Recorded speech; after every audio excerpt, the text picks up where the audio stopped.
एक होता है gametogenesis, gamete transfer, gamete transfer, एक होता है इंट्रोजेनेसिस। इसको के तीन भाग में बांटा है, pre fertilization event, fertilization event, post fertilization event. तो प्री फर्टिलाइजेशन में गैमेटोजेनेसिस हो जाएगा और गैमेट ट्रांसफर हो जाएगा।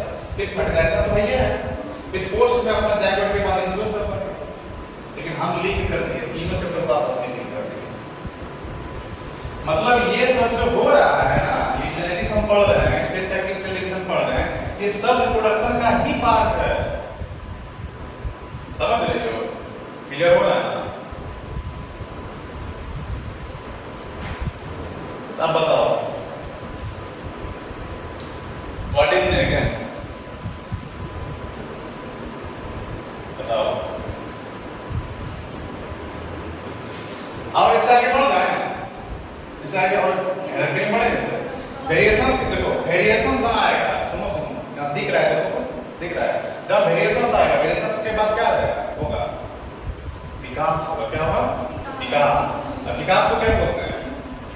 इवोल्यूशन बोलते हैं। इसके बाद अपना आ जाएगा इवोल्यूशन। तो देख रही है कैसे चार चैप्टर को आपस में लिंक किया हुआ है। ये एक सेपरेट चैप्टर है इवोल्यूशन ट्वेल्थ का। तो सबसे पहले सेल साइकिल सेल डिवीजन तो क्यों होगा? तो गैमेट बना जाएगा भाई। गैमेट का क्या होगा? फर्टिलाइजेशन होगा। गैमेट का काम क्या है?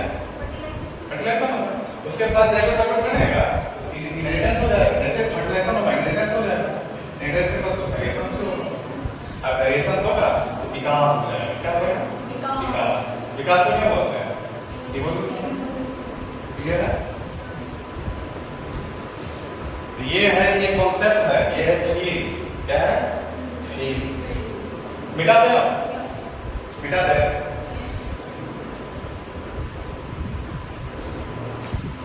बताओ what is inheritance?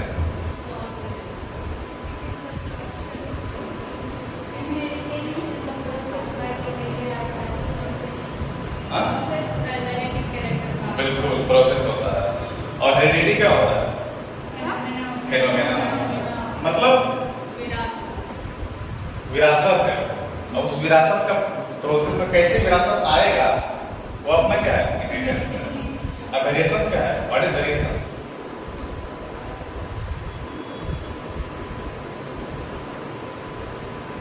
What is variations? अरे भाई, पेरेंट्स से बच्चा जो अलग दिखता है वही तो वेरिएशंस है। इसमें सोचना क्या है?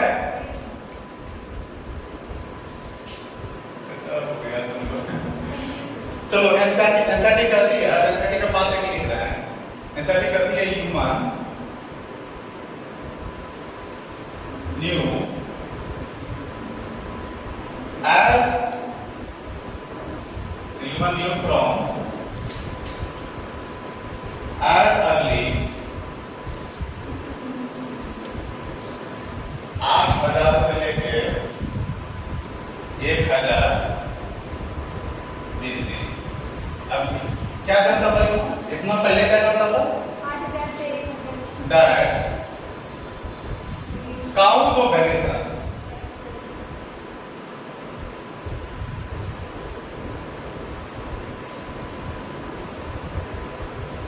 cause of variations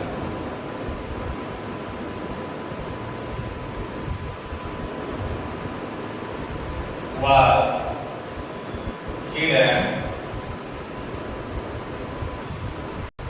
in sexual reproduction।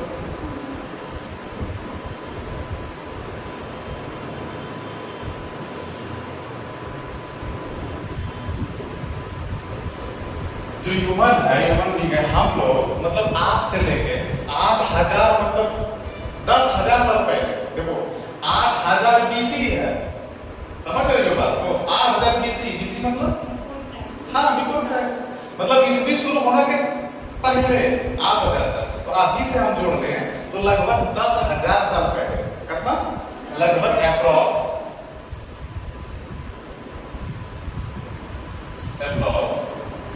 10,000 साल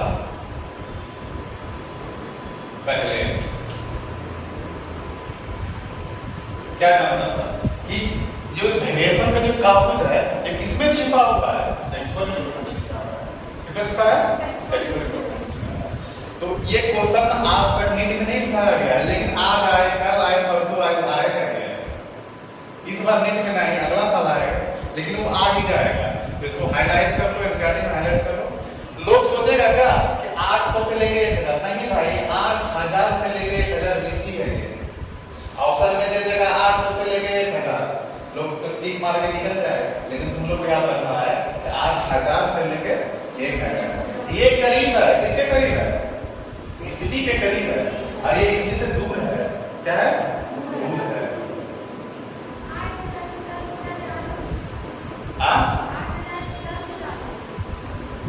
नहीं, 8000 से लेकर 1000 तो तुम्हारे दिमाग से बाहर है।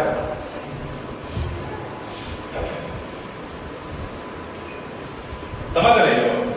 एंजाइटी में हाईलाइट भी कर लो, अगर एंजाइटी। हाँ, चलो ठीक है। मैं कितना टाइम हुआ? टाइम देखो, टाइम का नहीं है। तो ये क्या तक क्लियर हो गया? ये इसको लाइन में याद रखना। और अब हम आते हैं लॉज ऑफ इनहेरिटेंस। किससे आते हैं? Laws of inheritance. क्या हुआ? बस करते हैं, बहुत हो गया। समझ में आ रहा है? कोई दिक्कत? अरे लिंकेज करके समझा, थोड़ा सा पढ़ो तो। अच्छा, मंत्र लिखो। क्या लिखना है? मंत्र लिख लो, मजा आएगा। चलो लिखो मंत्र। जेनेटिक पढ़ाने से पहले एक मंत्र लिखो, और उसको सुबह शाम को क्या करना है? ये मंत्र है। ये मंत्र तुमको कोई नहीं बताएगा, यूट्यूब खोल के देख लेना। ये मंत्र है 1 gene 1 enzyme, 1 gene equal to 1 enzyme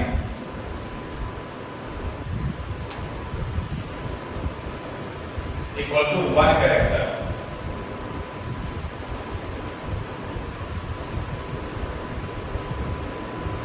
one gene 1 enzyme 1 character, ये मंत्र है। क्या है? मंत्र। ये एनसीईआरटी के ऊपर भी लिख लो मंत्र। 1 जीन 1 एंजाइम 1 कैरेक्टर।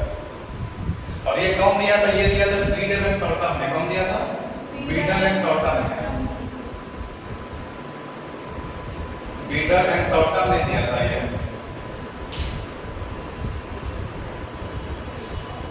हमने इसमें एक्सपेरिमेंट किया था न्यूरोस्पोरा का। किसपे किया था? न्यूरोस्पोरा। और न्यूरोस्पोरा किसका मेंबर है?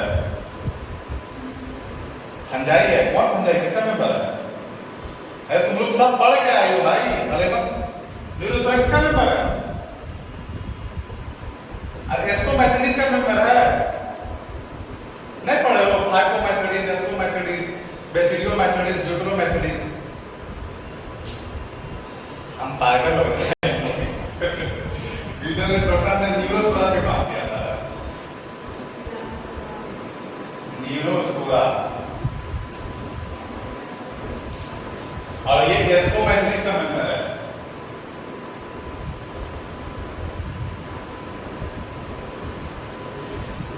और इसको न्यूरोस्पोरा को बोलते हैं ड्रोसोफिला प्लांट किंगडम। क्या बोलते हैं? Drosophila plant.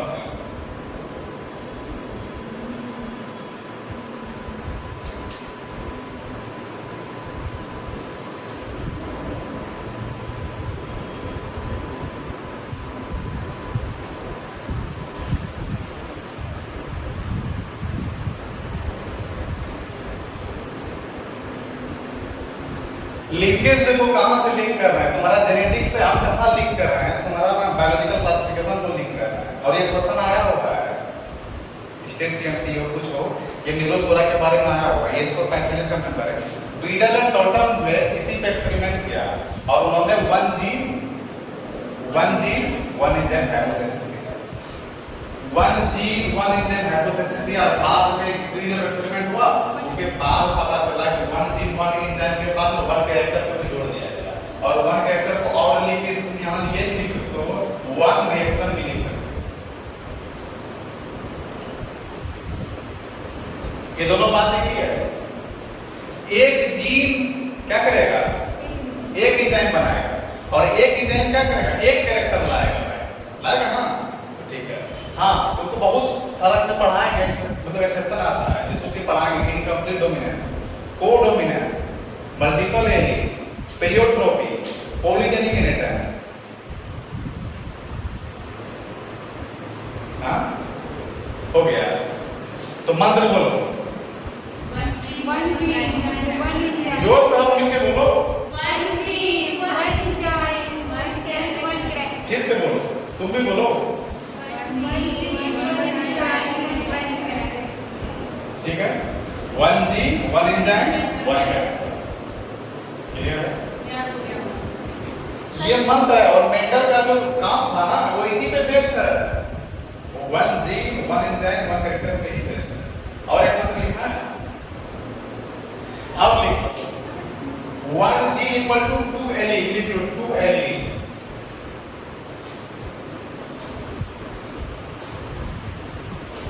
1G equal to 2 allele equal to 3 allele pair, 3 allele pair. और इस एलील पेयर को जीनोटाइप भी बोलते हैं।